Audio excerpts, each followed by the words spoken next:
Mentes Poderosas, segunda edición. El poder de una mente adiestrada. Escrito por Marcelo Salas. Narrado por Gabriela Morales. Todos los derechos reservados. Prefacio. Antes de conocer a mi amado Salvador, llevaba una vida viciada y llena de adicciones. Recuerdo que el engaño de las mentiras de Satanás y sus demonios habían tratado con mi mente de tal forma que yo no solo creía mentiras, sino que las declaraba como verdades y me resignaba a creer que podía cambiar, que eso era lo que a mí me había tocado vivir, que era débil y que así iba a morir. Cada vez que intentaba cambiar, el enemigo me recordaba que ya lo había intentado y que estaba por demás volver a intentarlo. Y así, el pozo de la depresión y la desesperación era cada vez más profundo. Cuando le entregué mi vida a mi amado Salvador Jesús y fui libre de todas mis adicciones, el enemigo me quiso engañar con la mentira de que por mis adicciones, mis neuronas ya no podrían funcionar de la misma forma. Quiso hacerme creer que por los golpes que había recibido, por las peleas callejeras y dentro de los combates que tuve en mi carrera deportiva, jamás podría ser igual a una persona normal. ¿Te puedes imaginar? Me quiso hacer creer una mentira para que yo no estudie, me supere y libere todo el potencial que había en mí.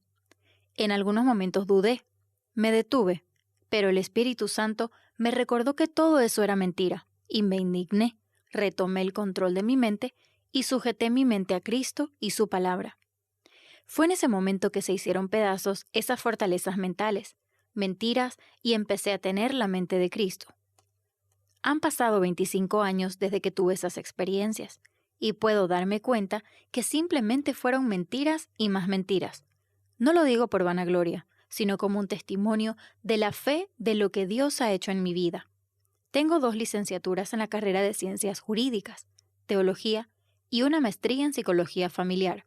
Soy apóstol de una de las iglesias más grandes de Bolivia y cuento con un equipo de liderazgo al que formo y capacito de forma permanente para transformar las naciones.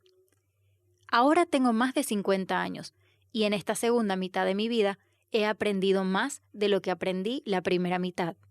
Mis neuronas funcionan mejor que nunca. Mi capacidad de aprendizaje y de influencia se ha incrementado y les puedo decir con toda humildad y seguridad que todavía me queda mucho más por aprender y mucho más para dar. Ya no tolero esas mentiras. Ya no vivo por debajo de la capacidad que tengo como hijo de Dios. Ya no dudo del poder y la autoridad que hay en el nombre de Jesús para deshacer las obras, mentiras y estratagemas del diablo. Tampoco dudo del poder que Jesús depositó en mí para hacer cosas mayores que las que Él hizo. Y lo mejor de todo es que de tener una mente enferma, mediocre y esclava, pasé a tener una mente sana en continuo proceso de renovación, purificación y empoderamiento. Oro para que después de leer este libro, tu mente pueda ser liberada de aquellas mentiras que Satanás ha venido sembrando en ti, y que de una vez por todas comiences a experimentar el poder liberador y transformador de la verdad que hay en la palabra de Dios, esa verdad que te empodera para cumplir cada propósito, sueño y meta que Dios depositó en ti. Introducción. El ser humano está constituido de 3 partes: espíritu, alma y cuerpo. Primera de Tesalonicenses 5:23. Y el mismo Dios de paz os santifique por completo, y todo vuestro ser, espíritu, alma y cuerpo, sea guardado irreprensible para la venida de nuestro Señor Jesucristo. El espíritu humano fue dado cuando Dios sopló en él aliento de vida, y el hombre se hizo un espíritu con un alma en un cuerpo. Génesis 2:7. Entonces Jehová Dios formó al hombre del polvo de la tierra, y sopló en su nariz aliento de vida, y fue el hombre un ser viviente. El alma humana, que es el centro de tu personalidad, tiene 3 partes: mente, emoción y voluntad. Dentro de tu mente se graba lo que has visto, oído, hecho y experimentado a lo largo de toda tu vida, que cumple un ciclo o pasa por un proceso del pensamiento. Idea, pensamiento, decisión, acción.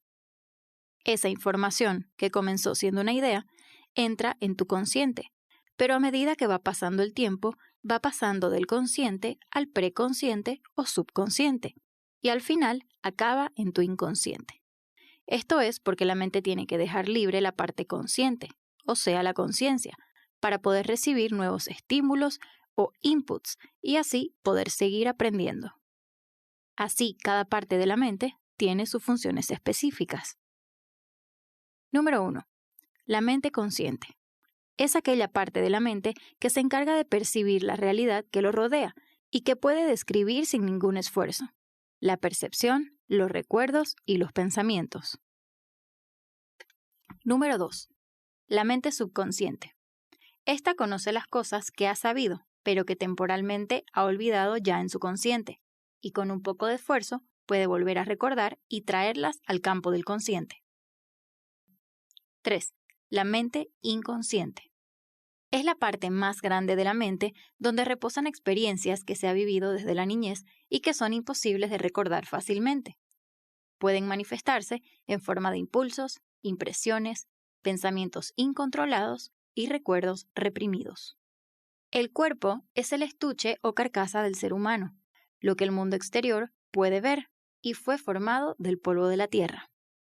El espíritu de vida fue creado como un recipiente para contener al Espíritu de Dios y también posee 3 partes. 1. La comunión. La comunión se refiere a tener comunicación con Dios. Es algo distinto de la oración. Muchas veces cuando vamos a orar tenemos una lista de pedidos. Sin embargo, la verdadera comunión con Dios es acercarnos a Él para disfrutar de su presencia, pero también conocer su voluntad. Cuando el Señor preguntó, ¿a quién enviaré? ¿Y quién irá por nosotros? Isaías respondió, heme aquí, envíame a mí. Porque él estaba en la presencia del Señor intimando. Si en aquel día Dios hubiera querido enviar a alguien y no hubiera estado Isaías en su presencia, ¿a quién enviaría Dios? Por eso, si queremos hablar con Dios y tener el conocimiento de su palabra, hagamos lo posible para tener comunión con Él e intimar. Desde esta perspectiva, pasar más tiempo en su presencia es vital, porque es en ese momento que puede venir de Él una intuición a nosotros. Número 2. Intuición. La intuición es la parte del espíritu humano donde Dios coloca su sentir.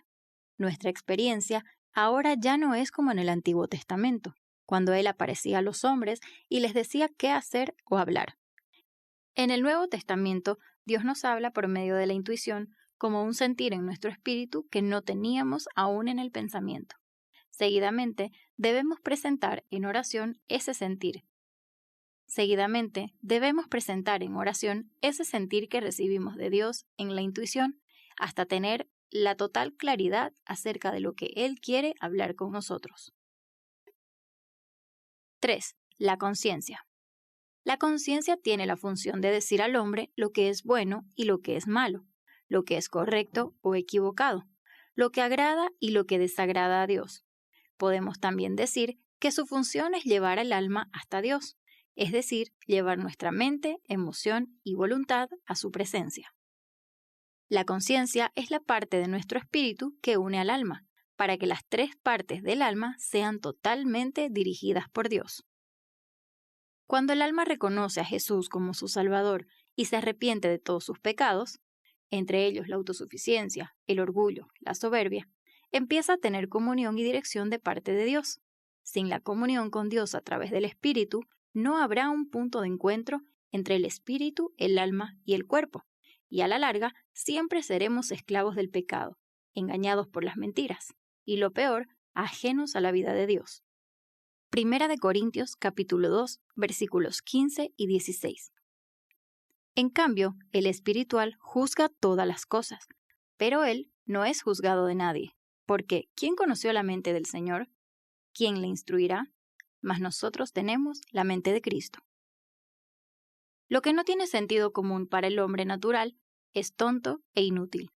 Él prefiere lo que es lógico y racional, lo que concuerda con la psicología de su vida.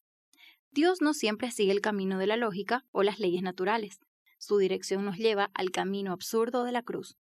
creer que Cristo se entregó por nosotros y obtuvo nueva vida para los que creen, creer que al morir Cristo, mi vida estaba allí presente con Él y que ese día yo morí con Él para empezar una nueva vida guiada por su Espíritu y su palabra, locura. Primera de Corintios, capítulo 1, verso 8. Porque la palabra de la cruz es locura a los que se pierden, pero a los que se salvan, esto es, a nosotros, es poder de Dios. La función del Espíritu de vida es discernir las cosas que vienen de Dios. No estamos anulando nuestra mente con esto, ni tampoco nuestras emociones o nuestra voluntad.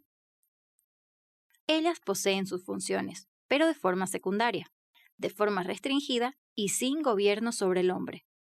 La mente debe ser restringida y no debe poseer libertad para crear ideas originales acerca de Dios y obligar al ser humano a acatarlas. Tanto el intelecto como las emociones y la voluntad deben estar sujetas a la palabra de Dios y al Espíritu Santo. Entonces podremos lograr una mente sana, estable, con la capacidad de ser guiada por Dios. De lo contrario, estos tres, mente, emociones y voluntad, serán de nuevo los amos del hombre, usurpando el lugar del Espíritu de vida y del Espíritu Santo. El apóstol Pedro tenía su intelecto, sus emociones y su voluntad sujetos a la palabra y al Espíritu. Al llegar al templo, la hermosa, y al encontrarse al paralítico, vio con la mente del Señor Jesús. Le dijo al paralítico, «Míranos», y después afirmó, «No tengo oro ni plata, mas lo que tengo te doy. En el nombre de Jesús, levántate y anda». Creo que la experiencia de Pedro expresa de una forma más clara lo que estoy tratando de enseñarte. El intelecto, las emociones y la voluntad, aún el cuerpo de Pedro, estaban sujetos a la palabra y al Espíritu. Por lo tanto, la vida del Señor Jesucristo podía fluir de forma natural. Hechos capítulo 3, versículos 6 y 16. Mas Pedro dijo, «No tengo plata ni oro, pero lo que tengo te doy. En el nombre de Jesucristo de Nazaret, levántate y anda». Y por la fe en su nombre, a este que vosotros veis y conocéis, le ha confirmado su nombre, y la fe que es por él, ha dado a éste esta completa sanidad en presencia de todos vosotros. Marcos capítulo 16, versos 17 y 18. Y estas señales seguirán a los que creen. En mi nombre echarán fuera demonios, hablarán nuevas lenguas, tomarán en las manos serpientes, y si bebieren cosa mortífera, no les hará daño. Sobre los enfermos pondrán sus manos y sanarán. Sin embargo, el alma que no ha sido regenerada, no ha reconocido a Jesús como su Señor y Salvador previo arrepentimiento, no puede recibir nada por intuición. Ellos solo poseen su mente, sus emociones y su voluntad. Básicamente son alma y cuerpo, y la falta del espíritu los deja en desventaja total para conocer a Dios. Si no pueden conocer las cosas de Dios, mucho menos pueden aceptarlas. Como dice Pablo, para ellos son locura. Esta condición de hombre natural almático le hace vivir y buscar a Dios sin poder hallarle. Los hombres con alma quizás crean que hay un Dios, pero como dependen de su mente o del pensamiento especulativo, crean su propia versión de Dios y viven creyendo que están haciendo su voluntad, o aún hablando con Él, cuando solamente pueden relacionarse con Dios por medio del Espíritu de vida, el Espíritu Santo que vive dentro de su espíritu y a través de la palabra de Dios. Romanos 8:16. El Espíritu mismo da testimonio a nuestro espíritu de que somos hijos de Dios. Puede ser que usted sea muy educado, buena gente, solidario y hasta compasivo con los necesitados, pero eso no le da derecho a la regeneración o nuevo nacimiento, sino por medio del sacrificio de la cruz y la confesión de Jesús como su Señor y Salvador. Juan capítulo 1, verso 12. Mas a todos los que le recibieron, a los que creen en su nombre, les dio potestad de ser hechos hijos de Dios. Romanos capítulo 3, versos 24 y 25. Siendo justificados gratuitamente por su gracia, mediante la redención que es Cristo Jesús, a quien Dios puso como propiciación por medio de la fe en su sangre, para manifestar su justicia, a causa de haber pasado por alto, en su paciencia, los pecados pasados. Todas las funciones del alma son inútiles para tener relación con Dios. Nos pueden servir para desenvolvernos y relacionarnos con el mundo material en el que vivimos. Es más, nos da la capacidad de enfrentar este mundo y lograr algunas victorias, pero son muy limitadas, con la terrible tendencia de engrandecerse y llenarse de orgullo por lo logrado. Cabalmente, esa es una de las causas del caos que vive el mundo entero.